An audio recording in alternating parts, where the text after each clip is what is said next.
Good afternoon. My name is Polly Hansen. I'm the new director of the Office of Law Enforcement and Security. On behalf of Ken Salazar, the Secretary of the Department of the Interior, and the DOI law enforcement community, I want to welcome you to the 2011 Department of the Interior Law Enforcement Officer Memorial Ceremony. We want to thank the Black Bear Singers for their powerful tribute.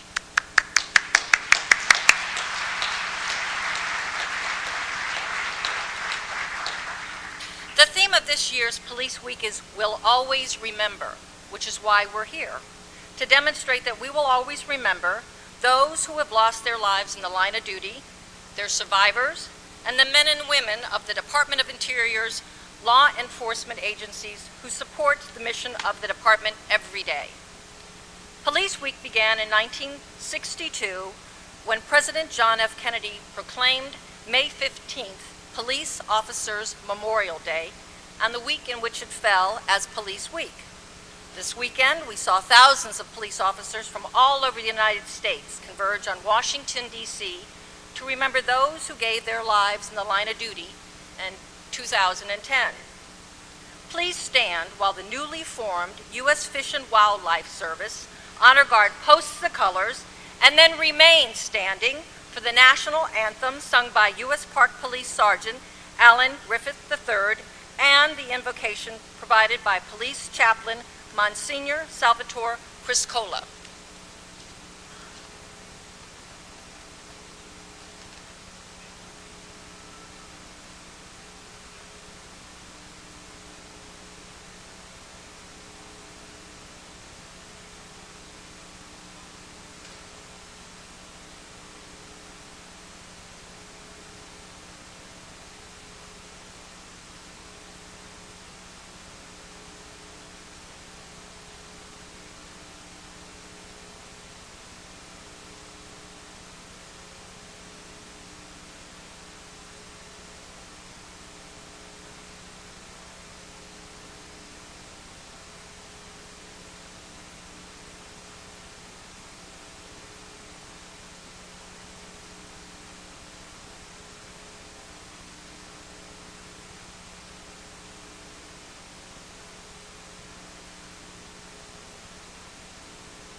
Pigtail. Pop.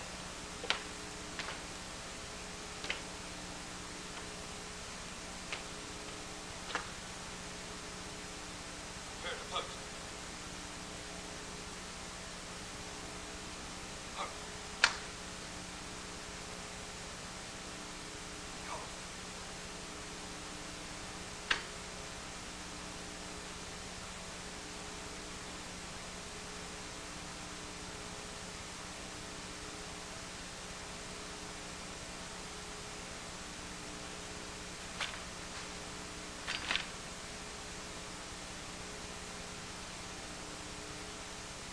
Ready, man. Up.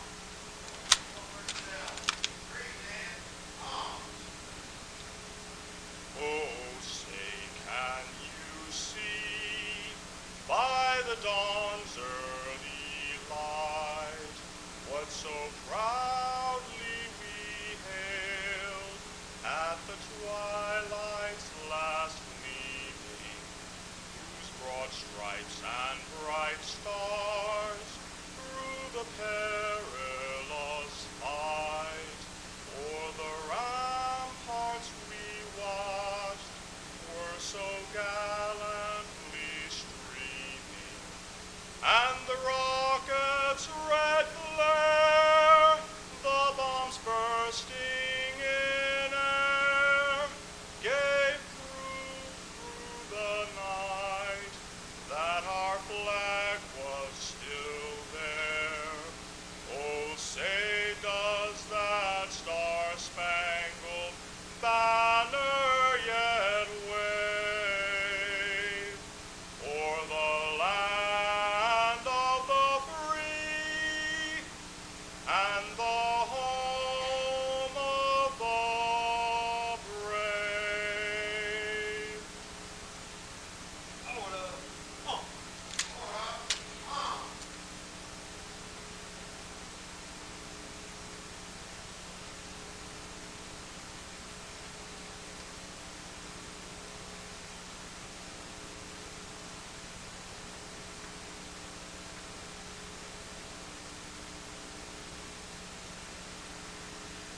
Let us now bow our heads in prayer.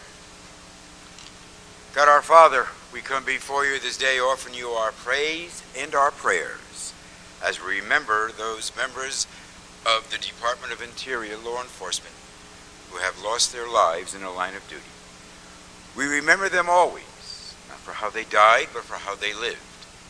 We remember them always for their commitment, their dedication, and their love of country, and their call to protect and to serve. We also remember today the family members, our survivors, who have been left behind, who have lost their loved ones. We ask, Lord, that you continue to give them strength in time of weakness, courage in time of fear, and faith in time of doubt. We offer this prayer today, Lord, as your loyal and faithful servants call upon to do your will. In his name, let us all pray. Amen.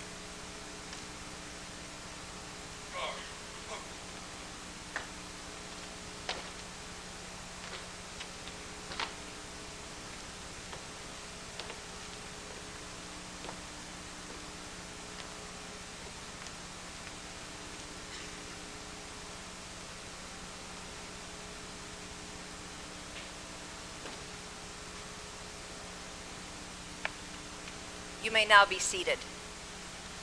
Thank you, Sergeant Griffith and Monsignor Sal. Nice job, Fish and Wildlife Honor Guard. We want to welcome those of you who are watching us via a webcast from Interior Bureaus across the vast Department of the Interior landscape. Providing introductory remarks is Kim Thorson, the Deputy Assistant Secretary for Law Enforcement, Security, and Emergency Management. Ms. Thorson provides leadership in a variety of issues to include drug enforcement, border coordination, critical infrastructure protection, information sharing, continuity of operations, emergency preparedness, and if that's not enough, the response to wildland fire incidents. Ms. Thorson has been with the Department of the Interior since 2003, when she joined the Office of Law Enforcement and Security. Prior to joining the department, Ms. Thorson enjoyed 13 years as a criminal investigator with the United States Forest Service, culminating in her assignment to Washington, D.C. as the Deputy Director for the Forest Service Law Enforcement and Investigations Program. Deputy Assistant Secretary Thorson holds a Bachelor of Science in Forestry and is a graduate of the Harvard JFK School of Government. Deputy Assistant Secretary Thorson.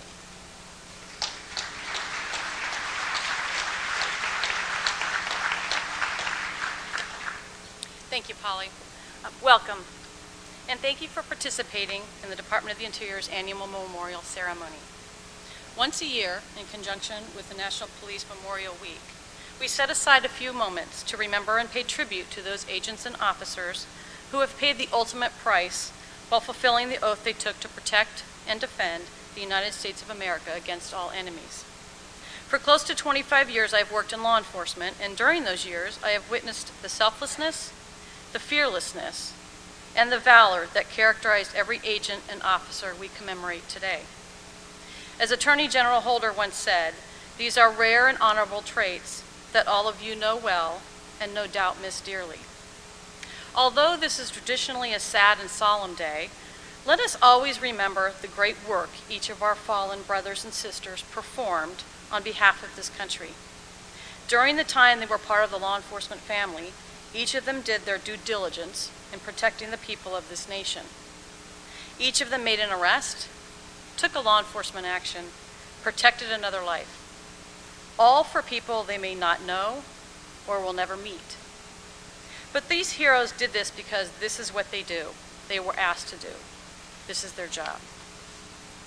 From an unknown author, they stood up, they showed up, they stepped forward, they raised their right hands, they stood in the gap. They walked in the fire, they did not run, they did not hide, they did not dodge, they did not evade. Consequently, they had nothing to prove, no one to convince. Those who matter already know, those who don't never will. Everyone in law enforcement understands the challenges and risks they face each day as they suit up and go to work. We work to keep order, save lives, and to preserve society's very framework that is in many cases accepted so casually. We work around the clock to uphold our laws on the front lines in the fight against crime and terrorism. This job is dangerous and always will be as long as there are people who are willing to harm us.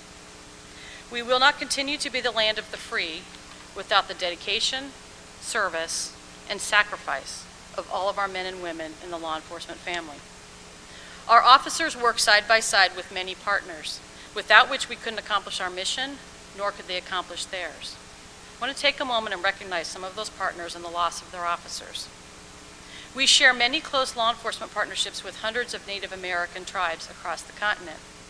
Last year, Joshua Yazzie of the Uinta and Ouray Tribal Police was killed in a vehicle accident while responding to assist federal officers. A tragic loss we all feel. Interior also enjoys a close working relationship with the Department of Homeland Security, Customs and Border Protection, those who protect our homeland along the thousands of miles of our international border. Last year, CBP lost 2 of their own on interior lands. Border Patrol Agent Michael Vincent Gallagher and Customs and Border Protection Officer Charles Floyd Collins. Agent Gallagher was killed in an automobile accident on the Tohono O'odham Indian Reservation when his truck was struck by a drunk driver. Officer Collins was killed in an automobile accident while driving on a remote stretch of the Taylor Highway in Alaska. We remember and recognize those officers for their dedication to protecting our homeland and all of us. We also mourn the recent loss of Border Patrol agents Hector Clark and Eduardo Rojas, who died in the line of duty last Thursday near Hilla Bend, Arizona.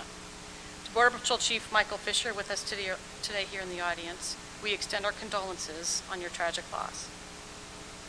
Thank you for being here with us today, and thank you to all who serve us every day.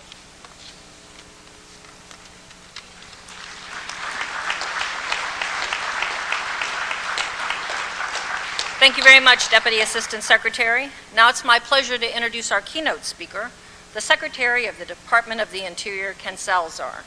Secretary Salazar, the 50th Secretary of the Department of the Interior, comes to us from the United States Senate, where he represented the state of Colorado from 2004 until 2009, and before that, Secretary Salazar was Colorado's 36th Attorney General. We all know that Secretary Salazar is a 5th-generation Coloradan, and the Secretary has long been committed to making the community safer and is known for his support of the unique law enforcement organizations in the department responsible for protecting the department's resources, treasures, employees, Native communities, and visitors. Secretary Salazar is a tireless advocate for our resources, heritage, culture, communities, and the energies that power our future. Secretary Salazar.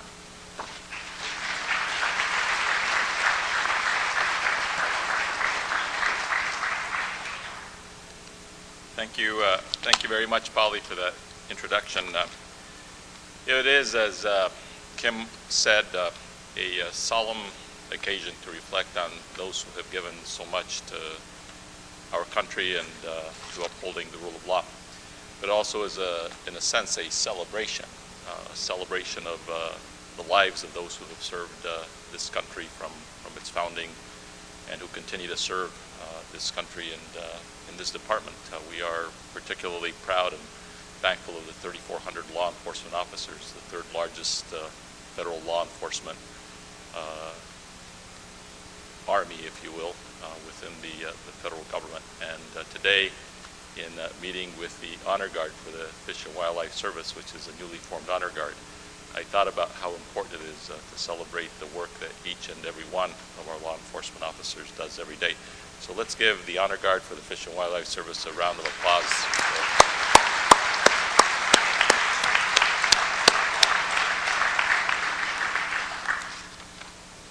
It's an honor for me to be here today. I was reminded on the way in that even though I have been a part of the law enforcement memorials, I think, since I became Attorney General in my state in 1998, last year I missed.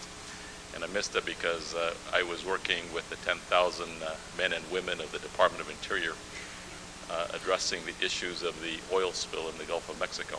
And so it is my honor now to be back and to be with all of you on this day.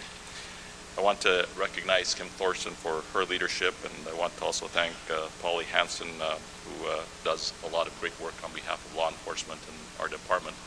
I also want to say that what we do on behalf of this department and its people, especially in these difficult times where not everybody in this country and not everybody in Congress is supportive of what we do in government, is something which we take on very seriously at my level, as well as the positions of assistant secretaries and the directors of your bureaus. And so today I'm proud to also say thank you to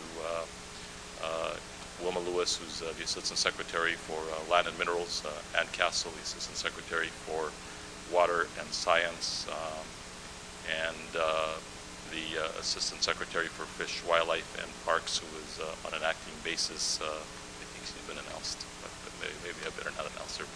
Make some publicity here. But let me also say thank you to John Jarvis, the director of the National Park Service, and to Bob Abbey, the director of the BLM, to Rowan Gold and Dan Ash, director of the Fish and Wildlife Service, Larry Echohawk and Mike Black, directors of the BIA, and Mike Connor, the director of the Bureau of Reclamation. So you all stand. Let's give them a round of applause for their leadership in this department.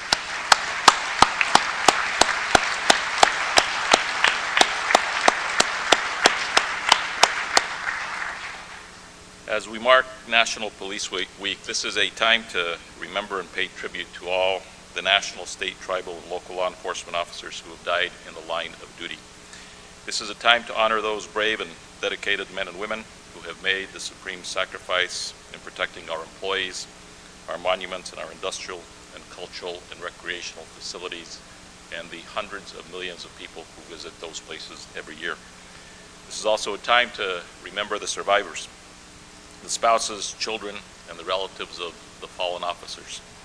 They remain in our thoughts and prayers, and as the theme of this week goes, we will never forget.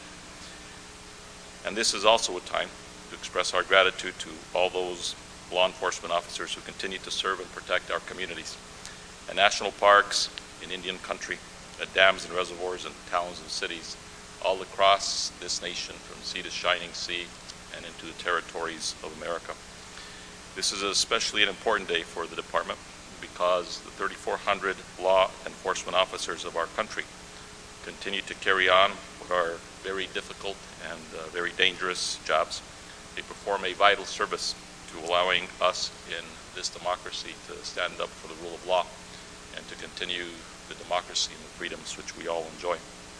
In my time as your Secretary of Interior, I have been to just about every state in the United States of America and around the world, and I've had the opportunity to meet many of our fellow law enforcement officers all around the country. I'm always impressed, and I am in awe of their dedication to their profession and their solemn duty to serve and protect this nation. Let me share a few stories from this past year that reflect the breadth of responsibilities and dangers that our law enforcement officers face. We had an interior officer in West Virginia who balanced on the precipice of a very tall bridge at New River Gorge to successfully resolve a suicide attempt. The officer put his life on the line in order to save another person's life. We had an officer at a National Wildlife Refuge in Virginia whose simple suspicion of a parked car led to a rescue of a disoriented and emotionally distraught woman who would not have survived the sub-freezing temperatures of that cold March night. We had the officers who investigated over a number of years and successfully prosecuted the for-profit lootings of Native American graves in Utah and southwestern Colorado, involving ancient archaeological sites and priceless artifacts. On top of this, the everyday heroes, which all of you are, remind us of the wide range of responsibilities that you carry on to protect the Constitution and the First Amendment rights of Americans on our public lands, whether it's the 31 million people who visit our National Mall every year, or whether it's the major events which you oversee in front of the White House or across this country. The danger in this work is ever present. Since 1852, 136 men and women of the department's law enforcement officer force have died in the line of duty. But we can be proud that because of training and because of your constant vigilance, we have developed an outstanding safety record. Over the past 5 years, from 2005 through 2010, Interior has not lost a single officer in the line of duty. That is something to remember, because it is through training and through your constant vigilance as law enforcement officers that we make sure that you also are protected. Because as we do everything we can to protect the public and the American treasures over which we have such great responsibility, it is as important that you also are doing everything that you can to protect yourself. And that is why the training programs that we have here at Interior, training that we do with all the other federal agencies, is so important in the work that we do. We did lose 2 officers earlier this year because of health problems and also an accident. National Park Service Ranger Chris Nickel died of a cardiac arrest on January 29th while performing a hiking patrol in the Hobenweep National Monument in Utah. And only a few weeks later, National Park Service Ranger Julie Weir was killed in a traffic accident on February 24th while traveling to a new duty assignment after completing her basic training in Georgia. While we remember and we pay tribute to Julie today, we will be formally recognizing them next spring. Now, I know that many of you were in attendance in the candlelight vigil at the National Law Enforcement Officers Memorial here in Washington, D.C. on Friday evening. I've attended that vigil several times before.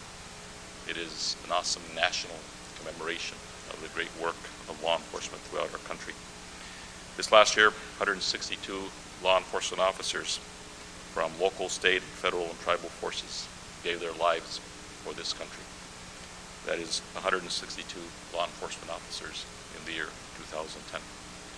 We honor and thank them and recognize them and their families for their sacrifice. At the Department of the Interior, we know keenly the importance of these memorials, these physical places, these great treasures to our nation, and the work that law enforcement does to protect them. As stewards of our national cultural resources, we help ensure that future generations know the complete story of America, including the sacrifices of those who came before us to make our country a country of freedom. The National Law Enforcement Officer Memorial is a place where we can mourn, celebrate, and pay tribute to the men and women who paid the ultimate sacrifice for our nation. I understand that the National Law Enforcement Officers Memorial Fund this year completed the engraving of 314 names this year on that memorial. Among them is U.S. Park Police Officer William Allen, who was killed back in 1923. Officer Allen left a wife and a 4-day-old daughter. He is now the first known U.S. Park Police officer to die in the line of duty. He joins the 19,000 other law enforcement officers on the National Memorial Wall. We also wish to convey our gratitude to the families of the 7 tribal police officers who were remembered and honored at the 20th Annual Indian Country Law Enforcement Officers Memorial Service earlier this month at the U.S. Indian Police Academy in Artesia, Mexico. Assistant Secretary of Indian Affairs Larry Echohawk was there. He represented the Department of Interior, and he conveyed the nation's gratitude to the families of those officers who were members of our local and federal partner agencies who support the department's mission. Their names are added to those already inscribed on the Indian Country Law Enforcement Officers Memorial. That memorial now has 96 names inscribed. To those officers and to their families, I again repeat the theme of the National Police Week for 2011. We will always remember. Now, we know that we in this department over the last several years have taken on a major role in interagency and interdepartmental responsibility to try to make Indian country safer. Many places, as all of you know, around our nation and the responsibilities that we have for the 564 federally recognized tribes are places where the rule of law, frankly, has not always been honored. Where we don't have the kinds of law enforcement personnel, the kinds of systems to make sure that law and order is maintained. And through the leadership of the BIA and leadership of many of you who are here today, we are making progress to make sure that we have the rule of law on Indian reservations. Last year, President Obama signed into law the Tribal Law and Order Act, which will allow us to accelerate our focus on tribal communities and to help make sure that we do all we can to make those tribal communities safer.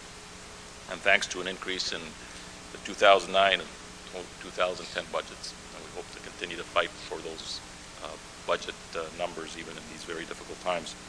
We are putting more law enforcement officers in Indian communities and improving training, which is so important, and equipment. We are also revamping the recruiting process for the Bureau of Indian Affairs, where we are now, because of the recruiting efforts, we have increased the applicants for those positions by over 500%. And we have hired more than 100 new officers into the BIA this last year. That's the largest hiring increase in the history of the Department of Interior in the law enforcement arena. Last year, we also launched an intense community policing pilot project on 4 reservations experiencing high crime rates. I have met many of the officers who have worked on those reservations. We are already seeing promising results. Reduction of crime rates, my notes say it's 5%, but I know it's actually a reduction of more than 10% at this point in time. And so it's a tribute to the interagency, interdepartmental full force effort to deal with the crime rates on those reservations. I want to take a minute to commend the Interior law enforcement officers who joined this vital initiative to improve the safety of American Indian communities. In cooperation with BIA, more than 560, that's 560 of you, Interior officers, along with assistance from Forest Service officers, have taken part in Operation Alliance. The initiative provided 10,000 officer days of direct community police service to tribal communities to help reduce crime and allow residents to feel safe in their homes and in their neighborhoods. These officers were from the National Park Service, Fish and Wildlife Service, the Bureau of Land Management, and the Bureau of Reclamation, and they all performed a very important service. More importantly, they became partners in the communities that they served. Their presence and outreach made a really big difference. I want to thank these officers. I want to commend the Bureau of Law Enforcement chiefs for their commitment and dedication service to the Bureau of Indian Affairs and the tribal communities in Operation Alliance 2010. Violent crime in Indian country must be aggressively confronted, and we will continue to work with tribes and the Department of Justice to address this pressing issue. I want to thank you for joining me today in remembering and honoring the officers who have died in the line of duty, as well as thanking all officers for their commitment to our mission. I deeply appreciate their contributions to the American people, and I'm proud of each and every one of them and each and every one of you and the work that you do. In conclusion, let me speak about some personal reflections on this day. For me, as Attorney General of my state for 6 years, I was the chair of the Peace Officer Standards Training Board. And during that time frame, we developed the training curriculum and programs for firearms training, for arrest control, and for all other aspects of law enforcement in my state. It was because as chairman of the Peace Officers and Standards and Training Board, I had the responsibility of training and certification for about 14,000 peace officers within the state of Colorado. And as we developed that program, I was always inspired to do my very best to stand with law enforcement officers in my state, because I had come to know officers, families who had seen their own loved ones die in the line of duty. And through the many stories that I learned during that time, I know that every day that you get up, sometimes you go to work midnight, sometimes it's early in the morning, but you put on your uniform and you put on your badge, you arm yourself, and you go out and you do your job. On most of those days, you will return home safely. But there are some of those days where some of our heroes who uphold our rule of law will not return home to their loved ones. And so on a day like today, it's important for us to, yes, remember, but it's also important for us to rededicate ourselves to supporting the men and women who are in law enforcement across our country and here at the Department of the Interior. About a year and a half or so ago, I went to the Arizona border. Some of you will remember Officer Chris Egley, who died in the line of duty now about 8 or 9 years ago. I met there with his father, and Mr. Egley and I went out to the place close to the border where Officer Egley had given his life trying to enforce the laws of our country. It was a difficult and a sad day for Mr. Egley as well as for me and those who went to that hallowed ground where Officer Egley had given his life for this country. So on this day, it's always important for us to say thank you. It's important for us to commemorate the officers and their families, and it's important for us to rededicate ourselves to the rule of law which you so ably uphold. As I have had the honor of traveling to places like Iraq and Afghanistan and other places around the world in my role in the United States Senate and other roles, I understand how privileged we are here in America. We're privileged because we have a great democracy. We have the freedoms that we all enjoy. You cannot say that today about many communities in Afghanistan or in Iraq or even in places like the northern states of Mexico and many other places around the world. We have a rule of law, and we are able to celebrate the freedom and the democracy of this great country. And we're still the beacon of hope of human possibilities in this country, in large part because it is the men and women who are in uniform every day, and some who are not in uniform, but nonetheless are law enforcement officers, who are making sure that there is a healthy respect for the rule of law in America. So as your 50th Secretary of Interior today, it is my honor and privilege to say thank you. Thank you.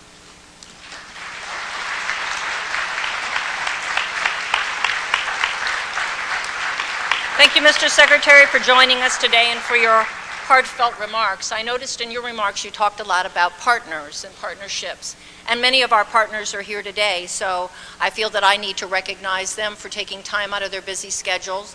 I know that I saw local and federal partners, the City of Alexandria, ATF, the Metropolitan Police, our Border Patrol colleagues, and so I'd like to ask our local and federal partners to please stand and be recognized.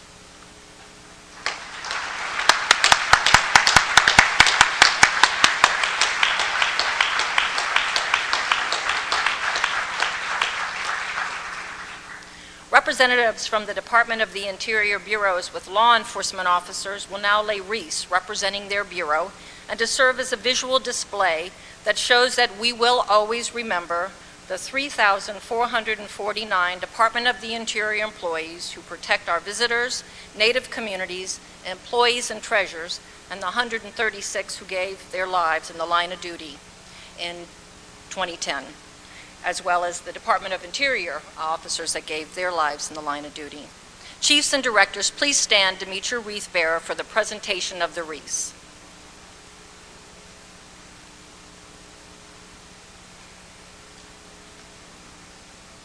Representing the bureaus are the law enforcement chiefs and directors. From the National Park Service, Steve Shackleton.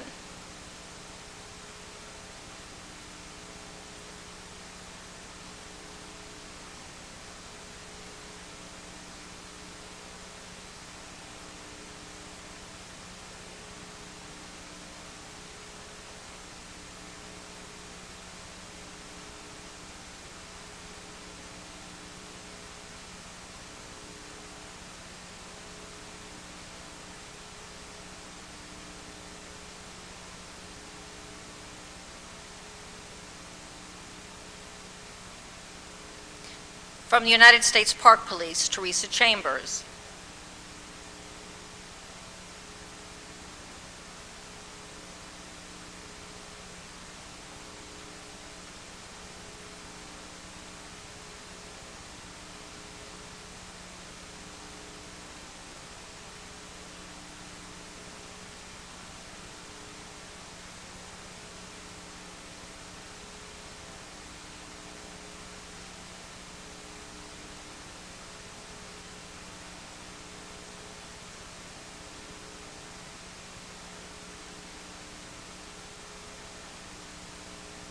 From the Fish and Wildlife Service, James Hall.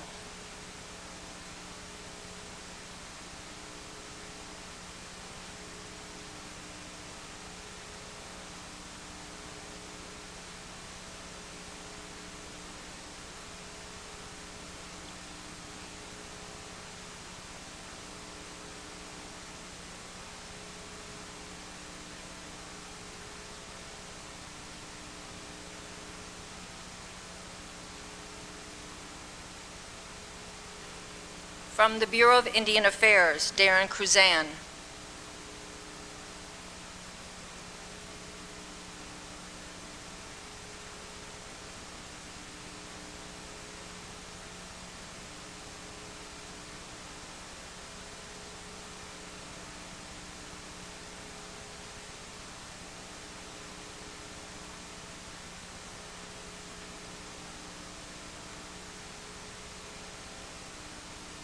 From the Bureau of Land Management, Jeannie Van Lanker.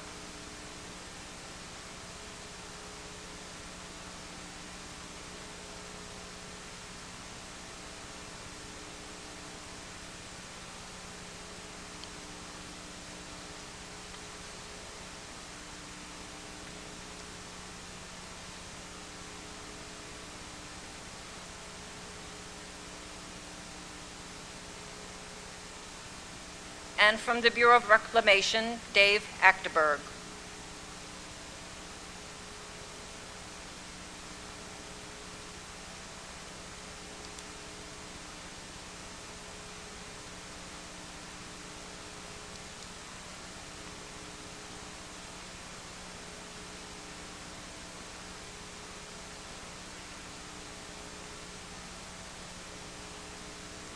Now join me in a moment of silence, recognizing the service and commitment of all those who have their names engraved on the police memorial, and to remember those members of the Department of the Interior law enforcement community that have given their lives in service to the mission of the Department of Interior.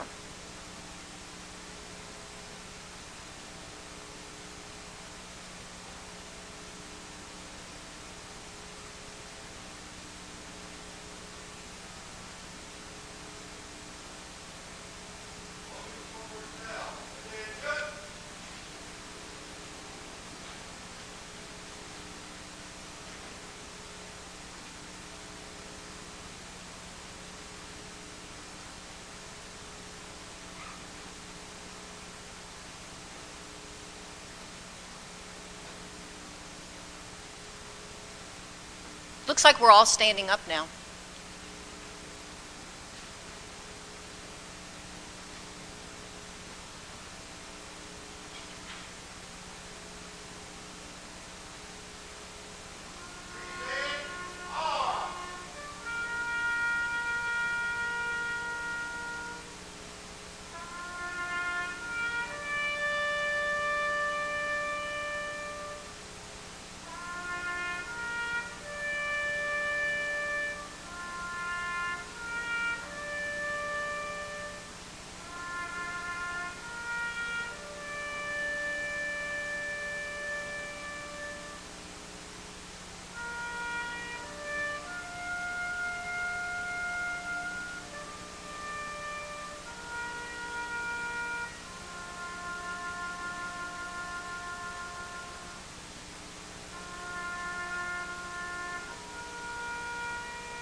Thank you, Captain Hirasak and Steve Kinnear, for the taps and the bagpipes. I don't have to ask you to stand, you already are, because now we're going to have the benediction and then remain standing for the retirement of the colors and the final song by the Black Bear Singers. Let us now once again bow our heads in prayer. God our Father, as we conclude this memorial ceremony, we will always remember those 136 members of the Department of Interior who have made the ultimate sacrifice, and we continue to remember and give thanks and offer our prayers for those who continue to serve in the Department of the Interior. May the Lord now bless us. May he let his face shine upon us. May he continue to be with us this day and every day. In his name we once again pray. Amen.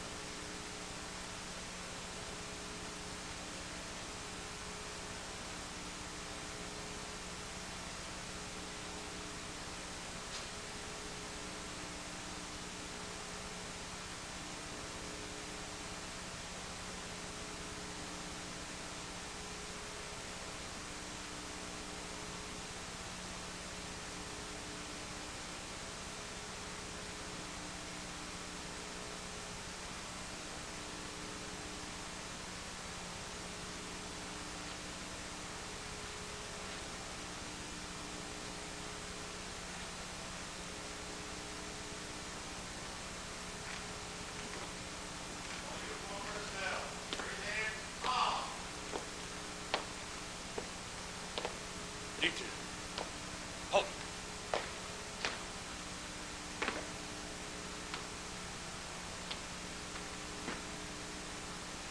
Right there. Arm.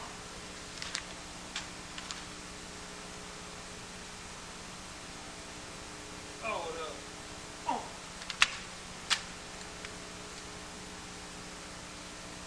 Let him retreat. Retreat. Colors.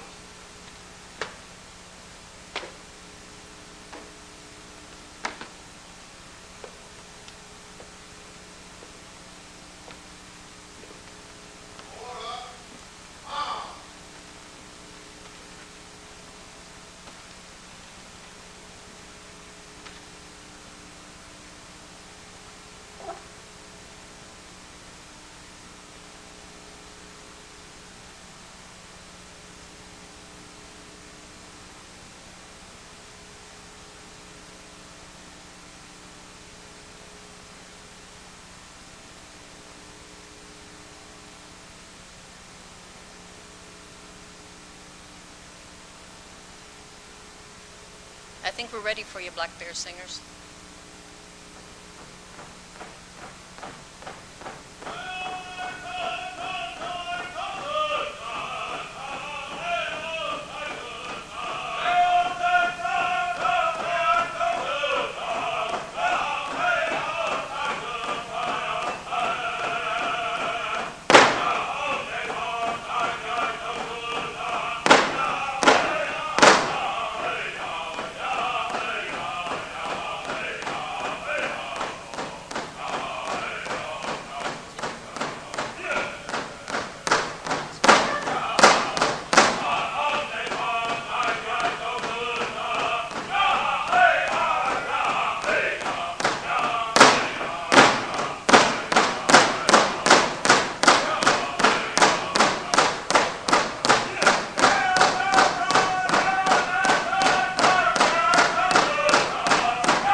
Thank you again, Black Bear Singers. A round of applause for them and the rest of our participants. This concludes our ceremony. On behalf of the Secretary and the law enforcement members of the Department of the Interior, thank you for joining us today. We will always remember, and we'd like you to join us for light refreshments in the lobby. Thank you. You are dismissed.